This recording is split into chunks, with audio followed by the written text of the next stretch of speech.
Hello everybody, welcome back to our HardReset.Info channel. In today's video, I'll show you how to easily fix Touch ID not working on your iPad Air 2026.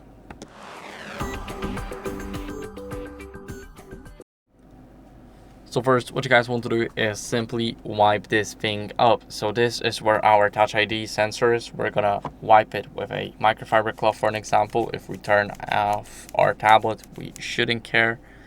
Now it is clean. And what I'm gonna do is I'm gonna tap on the screen to not make it dirty.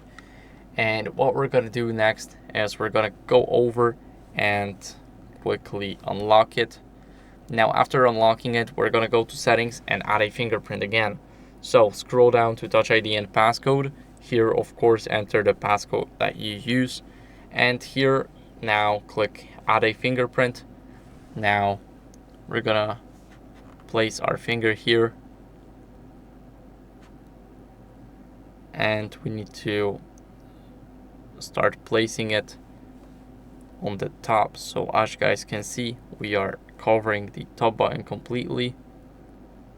Now the edges. And now it's complete. So let's see if it works. So let's go over, let's hold it.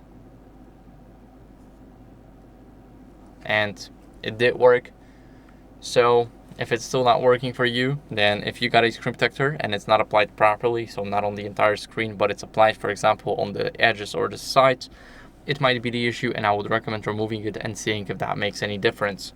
So that's it for the video. I hope it was helpful. If it was, then leave a like, subscription, and a comment, and I'll see you in the next one. Bye.